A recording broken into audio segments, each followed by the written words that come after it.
La guerre, avant de se tirer dessus et de s'envoyer des bombes sur la gueule, c'est avant tout une question de ressources. Demandez à Adolf Hitler, ça commence par une guerre en 3 dimensions, Blitzkrieg, Bf-109 et Stuka dans le ciel, Panzer au sol et des mecs sous amphétamine qui traversent les Ardennes.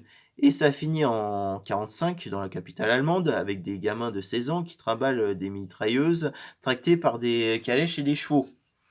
Aujourd'hui, dans la situation actuelle des choses, il y a 2 blocs majoritaires qui s'affrontent entre, guillemets, j'ai envie de vous dire, ou du moins qui sont en concurrence géopolitique. Il y a l'Occident avec l'OTAN et le reste avec le BRICS, donc dont comprend le Brésil, la Russie, l'Inde, la Chine et l'Afrique du Sud. On est d'accord là-dessus.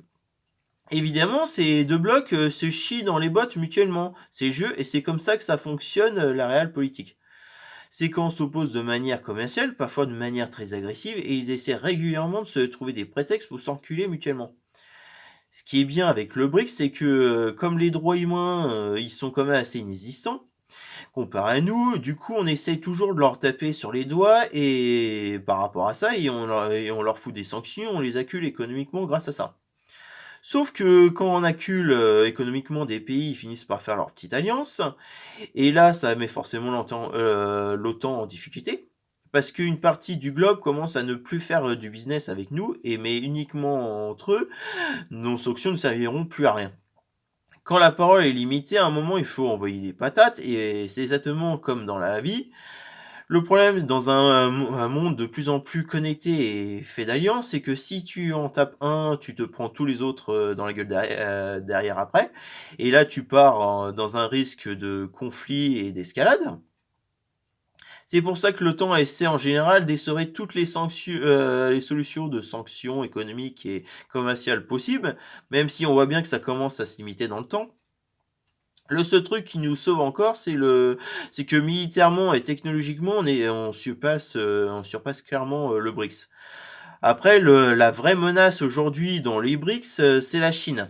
Parce que on ne connaît pas exactement les capacités réelles de leur matériel militaire type aéronef. On se doute que leur marine, c'est de la merde, mais on n'est pas sûr. Et surtout, ils sont 3 milliards les gus, quoi. Prenons l'exemple de la débâcle de l'Afghanistan, qui allait être notre plus gros challenge sur les 10 prochaines années à venir, parce que beaucoup de gens qui avaient peur de nous se sont dit, au fait, ils sont pas si effrayants que ça. Un peu comme les Vietnamiens pendant la Seconde Guerre mondiale, quand ils ont vu que les Japonais mettaient une branlée aux Français. Et ils se sont dit, au fait, ils ne sont pas si invincibles que ça, on peut les niquer les Français. Et bah, c'est exactement ce que sont dit les BRICS. Peu de temps après la chute de l'Afghanistan, il y a eu le début de la guerre en Ukraine. Et cette guerre aurait dû être le début de la fin pour nous si les Russes n'avaient pas été aussi nuls à chier au dernier moment. S'ils avaient été capables de capturer Hostomel ou d'établir une tête de pont, c'était terminé, bonsoir. Mais ils ont échoué et résultat, l'opération militaire de 3 jours dure depuis 3 ans et demi.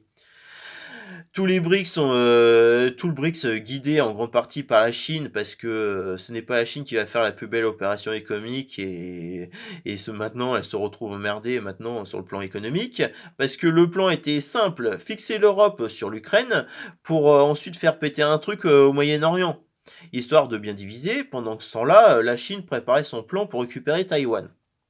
Bah oui, parce que la Chine ne s'en cache absolument pas. Ils veulent récupérer Taïwan et ils s'y entraînent activement. Il existe des images satellites où les mecs ils reproduisent des rues de Taïwan à l'identique pour les utiliser à l'entraînement. C'est qu'ils préparent un truc assez énervé, quoi. On ne sait pas encore quand ça arrivera, mais ça arrivera un jour. Cette option n'a jamais été retirée de la table par le Parti communiste chinois. Enfin, le problème dans la défense de Taïwan, c'est la présence notamment de la sixième flotte américaine, si je dis pas de conneries, ce qui va forcément compliquer énormément la mission des Chinois, quoi. Au cas où il avait l'espoir que cette flotte soit envoyée en Méditerranée si le Proche-Orient explosait vraiment. Mais Donald Trump a préféré bombarder l'Iran pour calmer le jeu, pendant que Israël déroulait une partie de l'opération Rising Lion. Donc, résultat, l'Iran n'est pas capable de faire le taf. La Russie est occupée en Ukraine pour encore longtemps.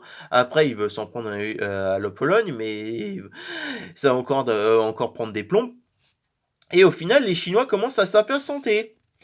Et là, c'est là qu'entre-jeu un pays socialiste avec quelques zestes de communistes dans leur ADN, qui s'appelle le Venezuela. Une économie éclatée, une population affamée, des opposants tabassés et emprisonnés. Donc du coup, c'est un pays à la ramasse, quoi. Et hasard de dingue, c'est un pays en froid avec les États-Unis depuis que Chavez a viré tous les boîtes de gringos américains dans les années 70-80. Sauf que il y a eu des milliards de dollars perdus du jour au lendemain. Et les Américains, bah, ils sont énervés par la suite de ça, quoi, forcément. Et la Chine regarde ça et se dit, stratégiquement et géographiquement, c'est parfait face aux Caraïbes, proche de la côte est des États-Unis, au cas où ça part en couille, quoi. Donc idéal, quoi. Et donc, depuis environ 1 an et demi, la Chine envoie des gros moyens militaires au Venezuela. Et ça casse carrément les couilles à Trump, quoi. Parce que les États-Unis ont déjà donné avec Cuba et ils ne veulent plus revivre ça. Et en plus, la Chine, du fait que le Venezuela soit un pays socialiste, bon, assez en ruine, et qui est absolument en train de crever la dalle, hein, et qui est en pénurie d'ingénieurs, c'est sûr, quand tu tabasses tous les mecs intelligents parce qu'ils sont opposants et à la fin il te reste que les loyaux qui sont loyaux parce que ça leur permet uniquement de bouffer, et à la fin il ne reste que les Mongols, quoi.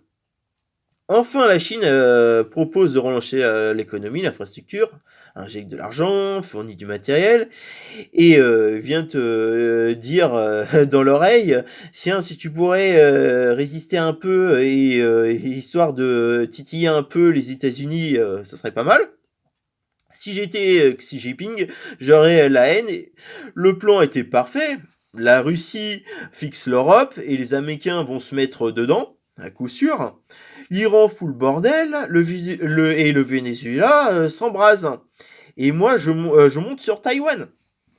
Mais non, tout le monde a chié dans la colle. Maduro, malgré son image de papy sympa en meeting, est un fasciste, hein, qu'on se le dise. Hein. Il, euh, il a des crimes, il a des crimes contre l'humanité sur la gueule. Il emprisonne, il torture et il fait éliminer ses opposants. Comme dans tous les États pauvres sous sanctions, du style Corée du Nord, ou Syrie, ou à l'époque de Bachar al-Assad, il y avait une solution rapide pour remplir les caisses, c'était de devenir un narco-État. Pour Trump, les enjeux étaient multiples. Faire tomber un satellite chinois, envoyer un message au cartel, et enfin sortir de l'échec de la guerre contre la drogue actuellement. Après, par la suite, installer un régime pro-américain. Et en plus de ça, récupérer le pétrole, bien sûr. Et montrer aux BRICS que les États-Unis ont encore 30 ans d'avance sur le plan militaire, quoi. Après, le Venezuela, ce n'est pas la Somalie, c'est une dictature avec une armée massive, appuyée par la Chine, l'Iran et la Russie. Ils ont du matos, il y a quelques temps, le pays mettait la pression sur ses voisins, notamment avec des revendications territoriales sur le Suriname.